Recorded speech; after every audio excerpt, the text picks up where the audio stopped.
Greetings, my fellow YouTubers. I'm Joel, aka the Big D of Big D's Entertainment Rankings and Reviews, back with another TV log in my spook-tacular October. Now, you might know a little over a week ago, I did a Saturday morning TV log of the 75 Saturday morning program from Filmation known as the Ghostbusters, and the same day I did the real Ghostbusters based on the movie we know and love.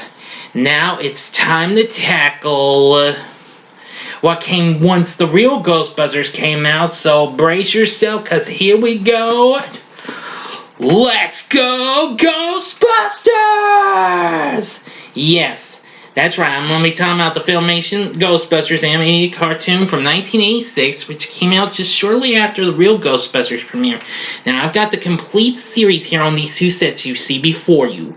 Now, these, of course, are out of print, though. These were from the now defunct BCI clips.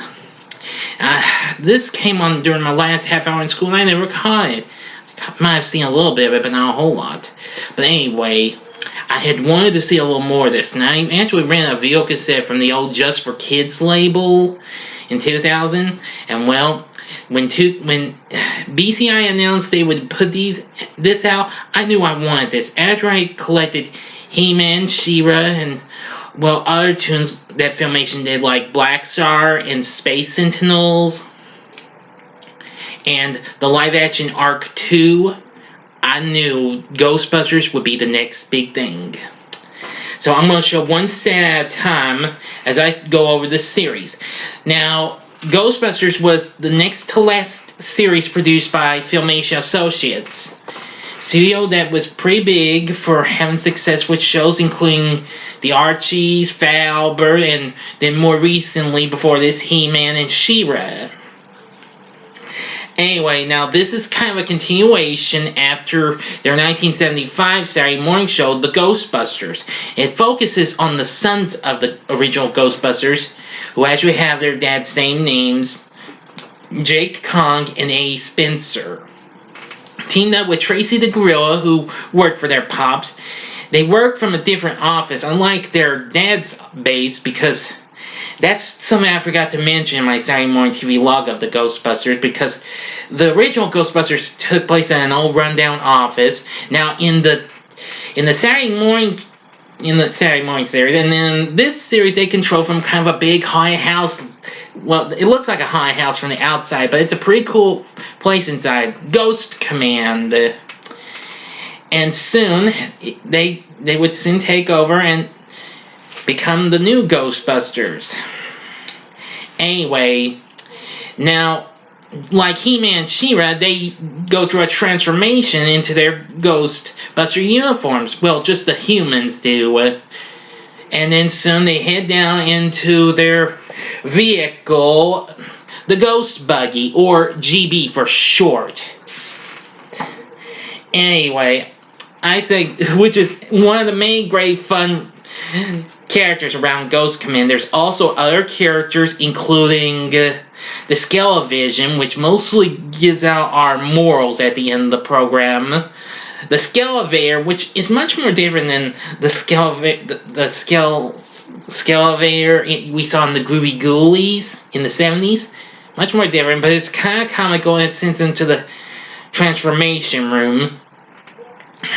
And then, of course, the Ansibone. It's a part skull that has the dial-up numbers like an actual telephone, but it also acts as the answering machine. I can actually really do a good impression of it. If you've never seen the original Ghostbusters, you ought to check it out. And here's my impression of it. Hello, you've reached the Ghostbusters telephone answering machine, and you're in luck. The Ghostbusters aren't here right now. Yeah, I have to say, Ansibone's very funny. I liked all the characters and objects around Ghost Command. But anyway, in each episode, which ran for 5 days a week, just like He-Man and She-Ra did, the Ghostbusters would take on all sorts of spook-tacular baddies, especially the ones from Haunt Quarters, led by the tyrannical Primeval. Now, let me give you a better look at the cover art. This is the cover art for the first volume that came out in early 2007.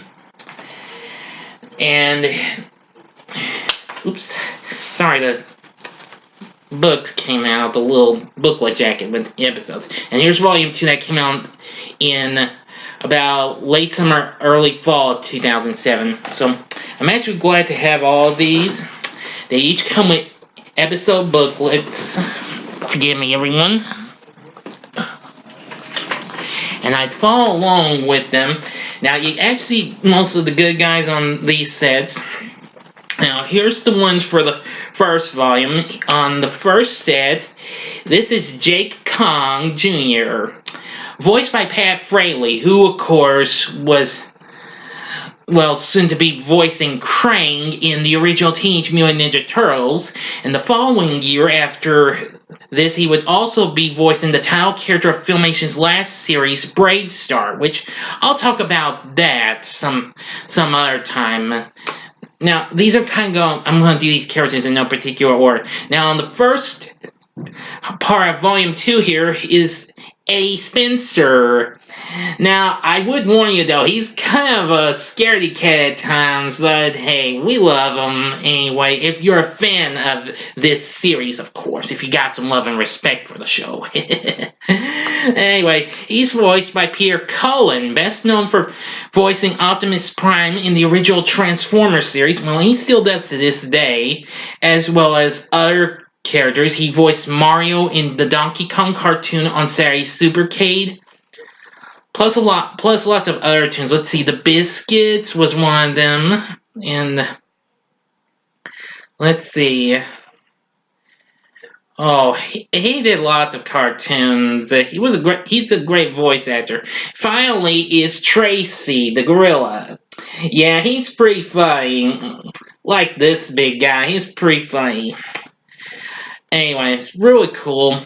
Now, the rest of the characters here on this one here, this is Jessica Ray, redheaded reporter, and Jake's little gal pal, who is absolutely one of my few favorites. Then, of course, here's the rest of the second volume. Now, this is Futura, Ghostbusters of the Future. Probably one of the many great babes of 80s animation for us. Believe me, I'd rank her up there with Tila from He-Man, Chitara from He-Man. Oh, fuck. Thundercats. I'm sorry, everyone. I got carried away. So, I'm sorry. Please let this one slide. Yeah. And just about any others. I love Futura. And then, of course, there's Madame Y. She's Gypsy, fortune teller. I absolutely do like her. So anyway, I'll let you look at one of the discs here and let you see who this is. Now, let's see. On the first disc, you see right there, give me a better look. That's Primeval. He's the villain. The guy on the other disc you saw was Sir Trancelot. Now, Primeval has all sorts of crazy ghosts around Ghost Command, including the robotic ghost Scared Stiff, who he always zaps a lot. Brad, who's kind of his little imp of a jokester, kind of like a little pet.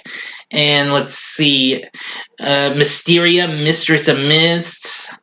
Let's see, Apparitia, this sorceress type ghost. And let's see, Fangster, Werewolf of the Future, Long John Scarecrow, Sailor of the Seven Galaxies. Let's see, Fib Face, this character that has two faces. Yeah. Oh, believe me, the list will go on. But anyway, when they're ready to get into uniform, they yell their phrase, "Let's go, Ghostbusters!" and gives a high five. And JK rushes for the elevator, accesses the code, and up it goes into the transformation room, which is absolutely very hysterical. Well, especially with Eddie. And then they hit down. Tracy pulls a cord down to activate a special mattress, send him down to where GB is, and he's sleeping. And he's also voiced by Pat Fraley. And I'll say the first thing he says in the very first episode. Jumping jumper cables. Next time, why don't you call before you drop in? Yeah, it talks. Let's see, there's other characters on the show. There's Belfry, this little pink bat, kind of tries to go along with Ghostbusters, but Jake refuses because God tells him that it's too dangerous and somebody's got to look after the office. He can be helpful at times, especially with his Belfry blast. Yeah, I can show you. It's on this. Okay, let me give you a better look. That's Belfry right here on the spine of Volume 2.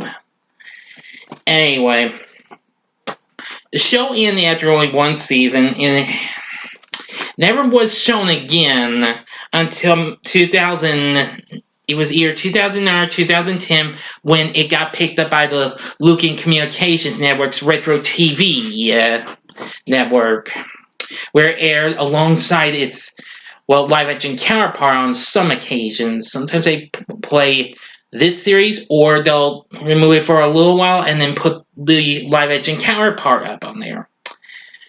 Anyway, Primeval is pretty much of a scary guy. Now, he's voiced by Alan Oppenheimer, who of course is no stranger to Filmation villains, since he had already done Emperor Ming the Merciless in the Flash Gordon cartoon, which, if you have not seen my Saturday morning TV log, check it out, as well as Skeletor in He-Man, Oil Can Harry in their Mighty Mouse cartoon, and the Overlord in Black Star, which I'll be saving that for another time. And he kind of has this metallic face. It'll sometimes get red when he gets all upset. Yes. I am Primeval. Yes. Yeah, I love it when he gets mad at one character, the Haunter. In this one episode, the Ransom of A. Spencer, this is a classic. Keeps calm, old boy. He just doesn't approve of the names this character calls him. It's like, Haunter, if you call me old boy just one more time, I'll stuff your entire body into that stupid helmet of yours. Yeah, believe me, Primey was pretty hot-headed, if you know what I mean when you see the show. Now, I think you can find probably all or most of the episodes up here on YouTube. You can probably find them on other streaming services. Not sure which ones, though, but, well, you be the judge if you like this show. Now, I do apologize for my little error I mentioned on the 80s anime babes, aside from to go with Futura. So I hope you'll kindly forgive me. I hate when that happens. Oh, that's the first mistake I ever made when I'm going about halfway through a review. Oh well, nobody's perfect, but anyway. Each episode concludes with a moral, just like He-Man and She-Ra, except for the first 5 episodes, because on this set, they have each episode in a continuity order, not in the episode they were produced or aired. So, it's completely understandable. But anyway, I think you're really going to like the Filmation Ghostbusters cartoon, and then again, you may not. You be the judge. If you've seen the real Ghostbusters, I'd still say you should give it a try. Now, another thing I forgot to mention before I end this, the Sons of the Ghostbusters actually do use kind of a sort of a modified version of their dad's old weapon, the Ghost Dematerializer. They also have lots of other weapons as well, including the Ghost Snare and the Ghost Gummer, which, of course, those would be included with, action figures, because I can't remember the name of the company, though, but there were toys for the Ghostbusters, and there was also a comic book series as well. So anyway, that's all I can tell you. But anyway, if you really want some good spook-tacular laughs, give the Filmation Ghostbusters cartoon a try. You may like it, or you may not. You be the judge, okay? And if you have seen this series, please let me know what you thought about in the comment section. Like and subscribe to my channel. And I want to thank you very much for watching. And join me for a special, TV animated thing later tonight when I talk about It's the Great Pumpkin, Charlie Brown. And stay tuned later today, I will be reviewing Sugar Hill from 1974. A real underrated movie. But anyway, the Filmation Ghostbusters film, like its live-action counterpart, is very underrated. But I still love it, though. I usually watch it maybe every 1 or 2 years. I did watch all of it last year. Watch all 65 episodes. Oh yeah, there was later a DVD release, a solo DVD release, but I don't remember how many episodes there were. Oh well.